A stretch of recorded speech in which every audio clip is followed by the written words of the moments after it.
Meet Gordy. He's 18 years old and in ninth grade.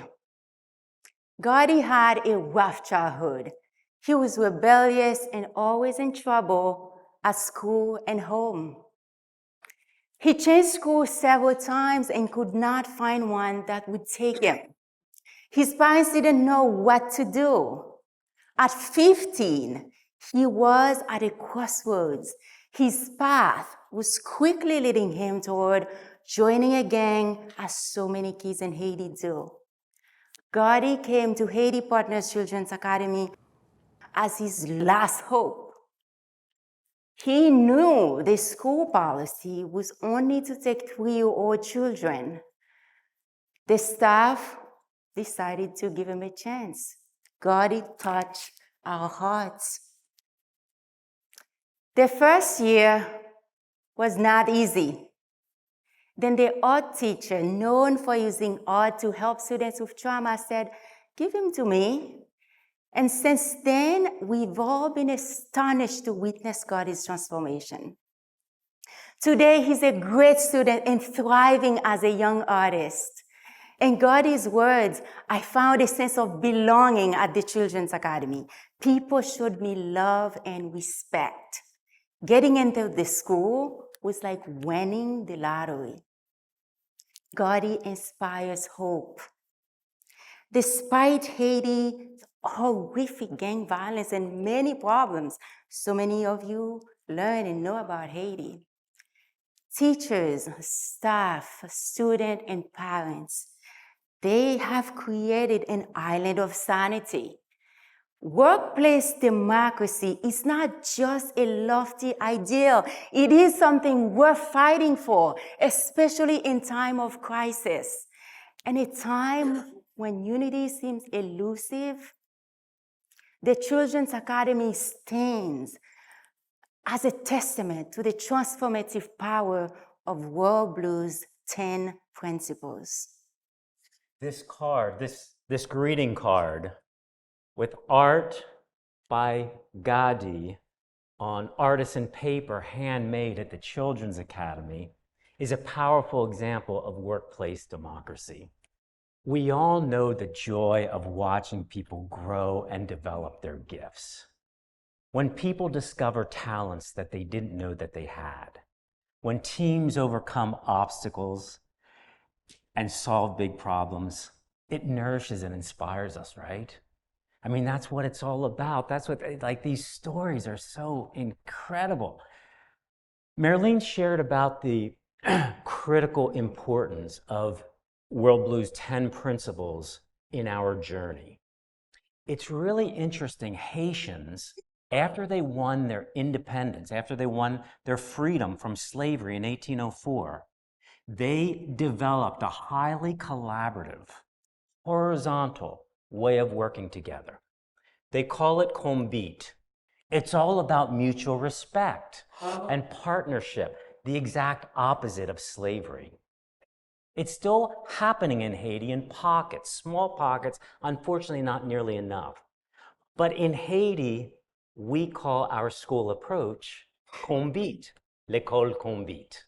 We've come a long way from opening this school in September 2012 with just 25 3-year-old children. Today, over 400 pre-K students through ninth grade are enrolled. Thank you. Thank you. As important as the number of the students in the school, the Children's Academy is changing how Haitians view school and education. John talked about l'école combit, a combit school. Our best translation for this, a school-based community development. It's more holistic, integrating families into the school's life, permaculture gardening, and also because we're doing that, it's helped us to emphasizing good character and collaboration.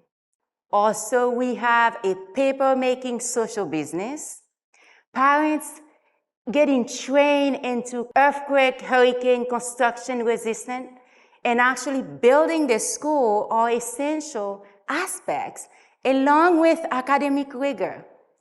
Last year, we faced our greatest challenge when gangs overtook our neighborhood. A lot of members of our students' families, they have been killed. People have lost their homes. Words fail to communicate the hardship and suffering. Many of these stories are horrific, but amazingly, everyone was so committed.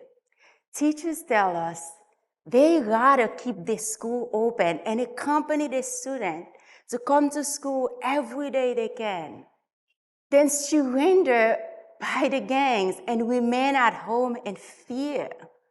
They inspire us with their courage and determination. Between the Children's Academy and 6 partner schools that we support financially, there's over 1,500 students. As Marylin shared, we draw inspiration from our colleagues, from our Haitian colleagues, from the students and from their families. We also deal with heartbreak, knowing that there's so many children in conditions that are not conducive for them to become their best selves. We cry together. It's, sometimes you just feel helpless in light of so many problems and such extreme suffering. And we draw inspiration from all of you. We believe in the power of workplace democracy. We hear these stories about what you all are doing. We believe truly that it can transform society. We believe that. We're with you. Ethan said, don't get discouraged. If it starts to go slow, don't get discouraged.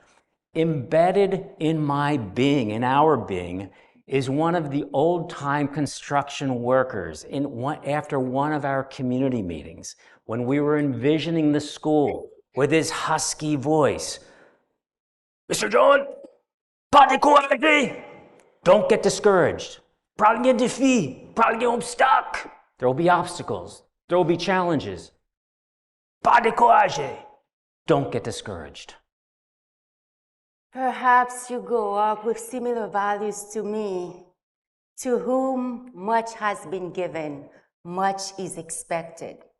We are at our best when we exercising generosity and compassion, right? Most people want to do good. We've seen this at the Children's Academy for years. People having one another's backs is the glue.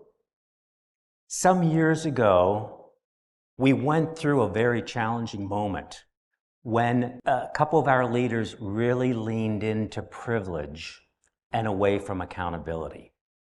After a ton of analysis, what we concluded was that leaning into leader humility, really emphasizing leader humility, was the key for us getting on the other side of that. Merylin Gist, author and speaker, defines leader humility to feel and display deep regard for others' dignity. So leader humility is the perfect companion to WorldBlu 10 principles. We think of it this way. Nurturing healthy relationships helps grow a culture of dignity and care. A culture of dignity and care helps foster healthy relationships. Imagine a world where the norm for all leaders to exercise humility, where everyone around them felt their dignity was respected. Practicing leader humility endears us to humility's best friends, wisdom and love. Freedom-centered leadership, creating workplace democracy. This is a spiritual undertaking. We keep hearing about this. We vulnerably open our hearts and our minds to listen, to learn, to adapt. We embrace nurturing a culture of dignity as an expression of being human. And we know that what's going on in here, what's going on in our relationships, that gets manifested out here. That influences, as we're hearing, culture.